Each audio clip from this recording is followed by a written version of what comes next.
Deboer begin with an opening statement, then we'll take questions. Yeah, you bet. Yeah, good morning. Just recapping Oklahoma. I know the coordinators have done some of that, but just think a lot of it comes down to some, execution in all areas. Offense, defense gets up here and talk, but I think there's all areas where execution can be better. Obviously, the turnover margin and some big plays, some momentum-changing plays there played a role, and I think our inability to create explosives. I always look at that, and we lost that area too in the game, and so there's details as to why all those things happened. We meet with our team, and yesterday I think that's what you can do with this group is you can be very truthful, very, very honest. The relationship's there, the trust's there. Our leadership is there, whether it's staff or just our leadership within our team. And so, they want to know the facts. They want to know the details. And, we address those. And, our focus turns to the Iron Bowl now. And, the excitement of that, we got to make sure, we're focused on the next play and only the next play. It's senior day for 19 guys. We have 10 scholarship, 9 walk-ons that we'll get a chance to recognize and celebrate that day with them. Want to send them out with a win and a great experience. Appreciate all these guys and everything they've poured into it. We got, with the 10 scholarship, I think 3 special teams, 5 defense, and 2 offensive guys, that are playing their senior year here. So, care a lot about those guys. I know our team does too, and want it to be a special time for them, a special week, getting ready to play the Iron Bowl. And then the last thing, just unfortunate, I know it was kind of addressed here earlier, Deontay Lawson, we'll lose him for the season with season-ending injury. And so just an amazing leader, chosen team captain by the team. I can see not just what he means to us on the field, but, just the love that our players have for him, especially those that have been through multiple years, seeing what he pours into it. I know we all feel for him. So we appreciate, everything he's been doing. And, obviously you greatly miss what he does on the football field, but love having that guy in the locker room, leading their team. So thinking about him. All right, thanks, Coach. Let's start with Chase on the far left.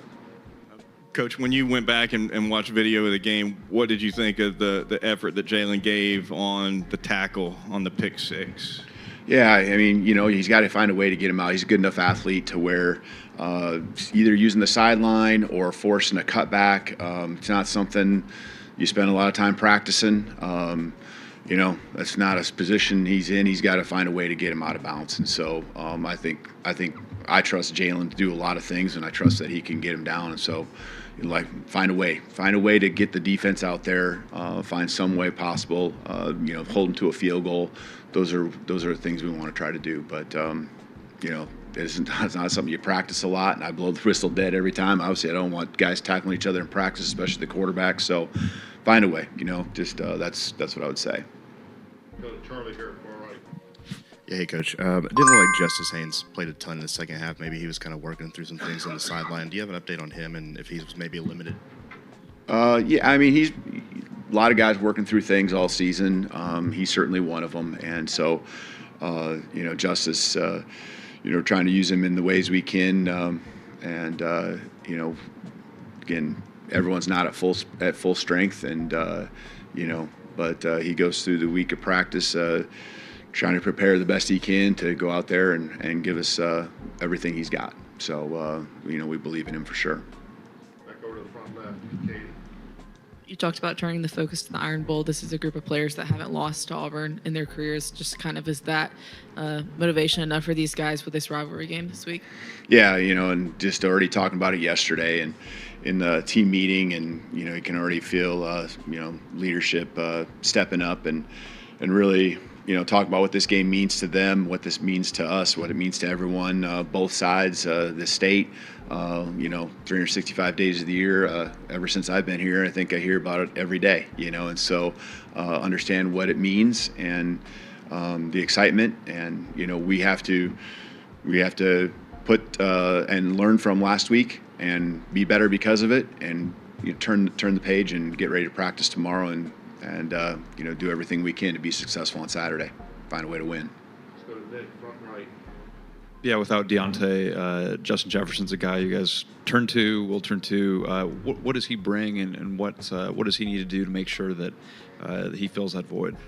Yeah, maybe a little different style. Obviously, stature, you look at that right away, but Justin can run. Justin's physical. He's a guy you can count on. He's really trustworthy. He pours everything into it. He has just a team-first mindset, going through spring ball, him kind of trying to figure out his role. I remember talking, at the time, just he's been ready whenever called upon. He's worked through his things here and there with injuries, but he's any guy's looking forward to that moment, and I know that along with the disappointment that we always have and how much we love Deontay, we're also excited about the next man up and the opportunity that it creates for him. And so Justin's a huge fan of our entire team, our coaching staff, we're all fans of him, and want him to go out there and be great, and we're confident in him. Go to the front middle of the room to Tony. Just what have you seen from the lack of consistency, and then what do you do to kind of maybe what traits do you need to kind of build that up and to maybe be able to sustain some of the as a team? Yeah, just in several areas. Yeah, really, it's disappointing because I feel like we've done a good job of building up over the last month. Really, the consistency in all areas really starts with winning the turnover margin. That's been ways where we've, really gotten momentum. We've started fast because of it. We've held team to field goals. We gave up really the one touchdown, and we forced them to field goals. So some of those things still were in play.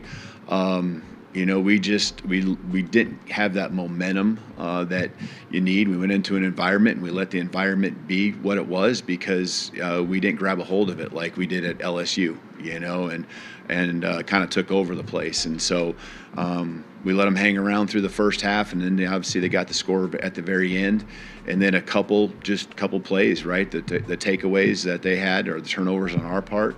Really spinning the game there. And what your focus is at that time when you're in the middle of the third quarter. I spoke to, coaching staff and them passing it on to the team is just try to find a way to get one more score here at the end of the third quarter. Try to make it a two-score game, and if you get 10, and can cut into it even more, that's what your goal is, and give yourself a chance to where you're competing, keep applying pressure, keep pouring it on the best you can. It wasn't like I felt like we needed to make more adjustments. We just made a couple mistakes there, and that swung the game. We knew they had a good defense going in. We knew that they had that ability to make those type of plays. Unfortunately, we turned it over, and those two in particular, the third one, at the end of the game. But we had a chance to cut into that lead, and we didn't. That led to fourth quarter where you're just kind of trying to find any way to get explosive plays, a lot of passes, not pretty much one-dimensional now at that point offensively in particular. Go to the far left, Colin. Hey, Kalen, did you reach out to the SEC about the illegal touching call made against Ryan Williams, and if so, what did you hear? Yeah, there's been communication, and there's nothing you can really do now, right? The game's over and stuff, so you just got to be comfortable with the communication that you have, and that's been the case with the SEC, and you just move on. We're focused on the Iron Bowl. Alex on the right. You've obviously got to finish out the regular season this week, but you got signing day the week after that. Transfer portal opens up the week after that. I'm curious how much time is spent on roster management right now, and are conversations with the current roster and the retention piece of it already happening? Yeah, I think that's one thing with our staff that just, the relationships that exist. I think there's little conversations that happen periodically, and they might happen different times with different guys. Because they feel open to talk to our staff. And yes, there's different levels of conversations. Some of them are initiated not just by us, but by the players, and they're just talking through and getting our input. And That's not the focus right now. The focus is on the Iron Bowl. The focus is on the regular season. But I think just in the sidebar conversations, them looking to our staff as mentors, they have their families, they have the people that they go to away from the building as well. But just really working through it with them, and I'm comfortable with where we're at. The roster management piece is a huge deal. The signing class in particular, and then obviously you're always. It isn't just an end of the season thing anymore. It's a constant year round management of the roster, and kind of having a beat on what you think and feel might happen, and what you got to be ready for when that time comes. Go to Matt on the far right. You mentioned hearing about the Iron Bowl. What have you heard about just the game and how important it is for just the legacy of Alabama coaches? Yeah, sure. It's going to be an awesome environment. We know that. Love playing the game at home, right? We get a chance to be undefeated. That's a sidebar. No, but be undefeated at home, it's a big deal. It's always been a big deal to me, and that's where we're at as a team. This game, what it means to those that come from each side, and what it means to the state. It's talked about, and not just told to me, but talked about amongst everyone in their homes. And it's Thanksgiving weekend, so if you're not at the game, you're watching it with your friends and family. So I've heard stories of families being divided because of it, and in many different ways. So that's what rivalry games are all about, and I know this is a rivalry that's on another level. Go on the back right to Ryan. Coach, I'm going to touch up on that question. Just when you got here, was there a story that you heard? You're like, whoa, you've been through rivalry games before, but this one's a little different. Was there a story that you heard that you could tell us, or something about the Iron Bowl? Not that there's a particular story or something that's just, off the wall. I know those all exist, but I understand, what took place a year ago, and what it took to win that game.